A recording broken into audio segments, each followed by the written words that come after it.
Ikaze rero mwese kuri M24 TV, reka nongere mbifurize gukomeza kugira ibihe byiza ndetse no gukomeza kunogerwa n'inkuru za M24 TV tugenda tukugezaho zigiye zitandukanye. Reka nshimire rero buri wese uba wagize uruhare mu nkuru zacu tuba twagiye tubategurira, inkuru rero tuba twanabagejejeho. Ndavuga rero ababa batanze ibitekerezo byabo ku nkuru zose tuba twateguye, ikindi kandi n'ababa bakoze kuri subscribe ndetse bakananyeganyeza akazogera muri izo nkuru zose tuba twabateguriye. Reka mwese mbashimire, kandi n'abandi murimo muragenda mubikora. Reka mwese mbifurize gukomeza kugira ibihe byiza ndetse no kugira icyumweru cyiza. Hanyuma rero umusaza witwa bakunda kumwita Kanyandekwe rero akaba ari ryo zina amenyereweho muri filime ya Seburikoko, akaba afite imyaka 45 y'amavuko. Hanyuma rero ngo yagaragawe cyangwa se akaba agaragara muri filime Seburikoko. Uyu musaza rero akaba akurikiranyweho gusambanya ku mwana w'imyaka 7 y'amavuko. Kompara imyaka 45 rero n'imyaka 7 y'amavuko, rero urumva ko ari ibintu bihabanye cyane. Ku bijyanye rero n'uyu musaza bakunda kwita Kanyandekwe muri Seburikoko, akaba rero akurikiranyweho ngo icyaha cyo gufata rero umwana ndetse no kumusambanya, akaba ari umwana w'imyaka 7 y'amavuko. Si ibingibi bivugwa kuri umusaza wari ukuri Kanyandekwe rero. Reka nze nkurambure byinshi bigiye bitandukanye rero ku bijyanye n'iyo nkuru y'uyu musaza, ndetse n'ibingibi birimo biragenda bivugwa ku bijyanye rero no gusambanya umwana w'imyaka igera kuri 7. Yaba ari inkuru ibabaje rero kuri uyu musaza, ariko nanone twavuga tuti ni gute ibintu nk'ibi bishoboka kuba byabaho. Ese umusaza nk'uyu nguyu w'imyaka 85 aba agifite imbaraga zo kuba yakora igikorwa nk'iki ngiki? Hanyuma rero ni amasegonda make cyane, hanyuma nkaza ndambura iyi nkuru ku buryo burambuye. Ntujye kure rero, ndagaruka nyuma y'ako karuhuko ngiye gufata, hanyuma nze nkuramburira iyi nkuru ku buryo burambuye ku bijyanye rero na Kanyandekwe ndetse n'iki cyaha akurikiranyweho cyo kuba yasambanya umwana w'imyaka 7 y'amavuko. Nimujye kure rero, ndagaruka mu kanya. Iyi ni M24 TV rero, mwese mbahaye ikaze.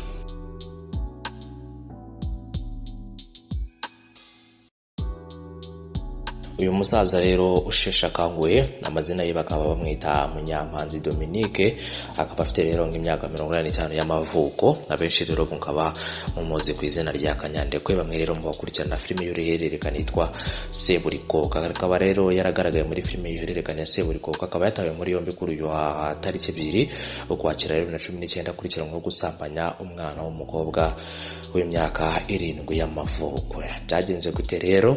Hanyuma rero ibi byabereye mu mudugudu wa Kagunga mu kagari ka Gasharu mu murenge wa Nyamirambo, ari naho rero iriya filime ya Seburikoko ikunda gukinirwa.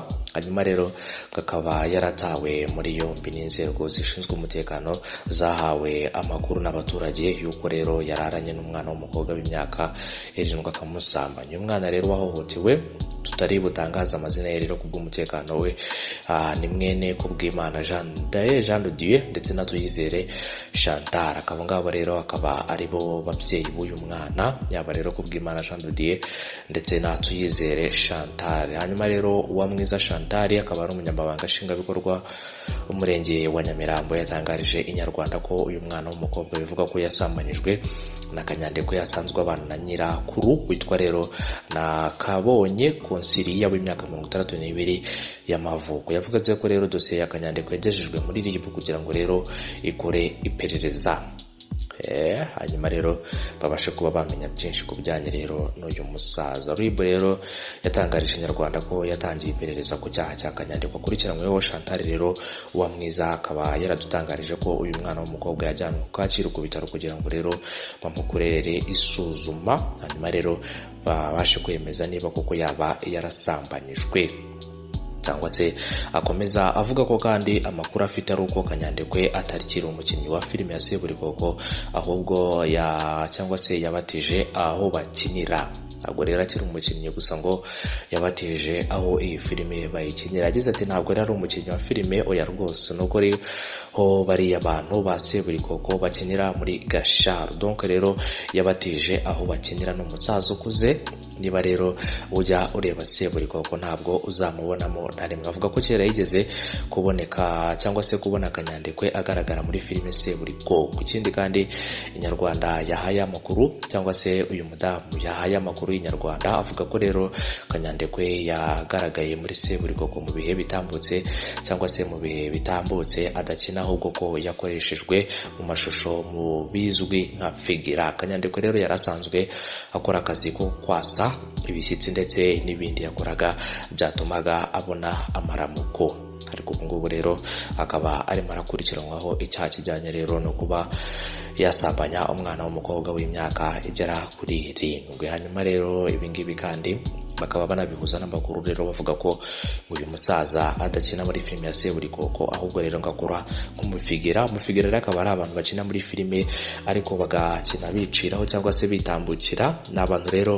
ubusanga bakina muri filime ariko badafitemo amarore ya buri munsi, ahubwo rero bagakina ari amasene agiye atandukanye. Mu gihe rero abakina abo ngabo rero bagomba kugaragaramo, akaba ari ubwo buryo rero uyu musaza yagaragaye muri filime Seburikoko. Gusa rero uyu Uwamwiza Chantal, umunyamabanga nshingwabikorwa w'umurenge wa Nyamirambo, akaba rero yaratangaje ko uyu musaza ngo yabatije aho bakinira iyi filime ya Seburikoko. Ni filime rero imaze guca agahigo cyane cyane hano mu Rwanda ku bijyanye rero no kuba yarebwa cyangwa se igakurikiranwa n'abantu benshi, dore ko rero ari filime igaragaramo n'ubundi umugabo usetsa cyane ndetse akaba ari nawe uyikinamo. Bijyanye rero niko twakwita acteur w'iyi filime ari we rero n'ubundi yitiriwe witwa Seburikoko. Hanyuma rero uyu mugabo akaba ari we ugaragara muri iyi filime mu buryo rero yitiriwe na filime. Akaba rero ari filime y'uruhererekane. Filime Sezo rero ikunda guca kuri televiziyo y'u Rwanda, ngira ngo abenshi rero mukunda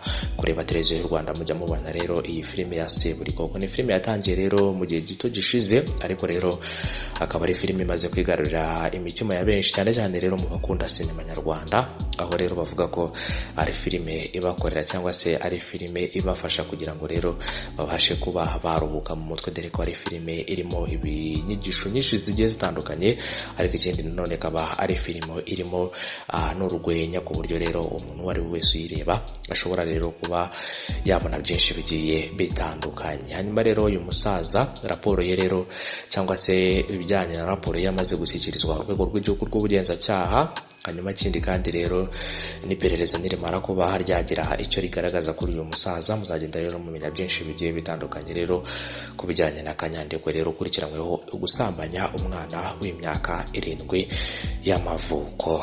Uyu musaza arakuze cyane rero, imyaka 45 ntabwo ari imyaka mitoya, ariko ikindi kandi twakwibaza, nje nakwibaza ku giti cyanjye ngo imyaka 45 umuntu aba agifite imbaraga zo kuba yatera akabariro, ese muri we aba afite ubwo bushake? Icyo ni ikibazo rero nakwibaza kandi nawe ushobora kuba wakwibaza. Ariko rero ibyo ni ibibazo nanone bigomba kubonerwa ibisubizo biciye rero mu mpuguke ku bijyanye n'ubuzima bw'imyororokere, akaba rero aribo baduha igisubizo gihamye ku bijyanye n'uyu musaza Kanyandekwe ndetse n'iki cyaha akurikiranyweho rero cyo gusambanya umwana w'imyaka 7 y'amavuko. Ni icyaha rero gihanwa n'amategeko y'u Rwanda ku bijyanye rero no gusambanya umwana utarageza imyaka y'ubukure.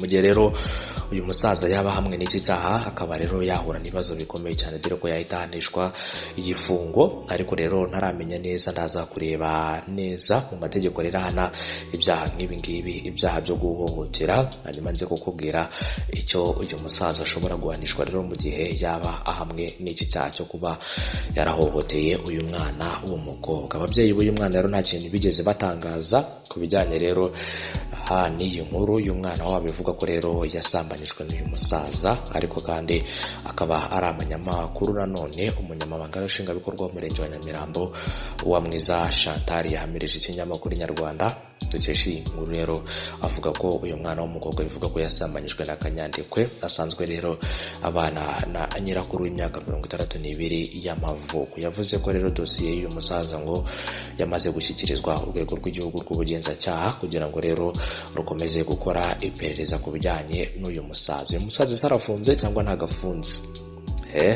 ibyo ngibyo rero akaba dutegereje byinshi bigiye bitandukanye rero ku bijyanye n'ibizava mu iperereza kuri uyu musaza rero bivugwa ko yakoze igikorwa nk'iki rero cyo kuba yaryamana n'umwana w'imyaka 7 y'amavuko. Hanyuma rero ubwo mwese reka mbashimire mbifuriza gukomeza kugira ibihe byiza.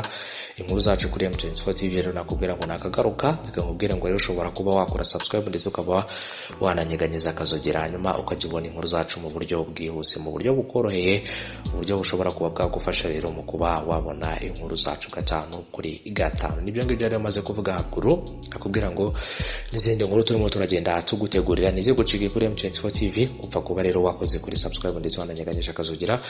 Kambashimire mwese mukomeze kugira ibihe byiza. Izindi nkuru rero kuri M24 TV nakagaruka, reka mbabwire ni mukomeze kunogerwa na gahunda zacu ndetse no gukomeza kugira amahoro ya Nyagasani.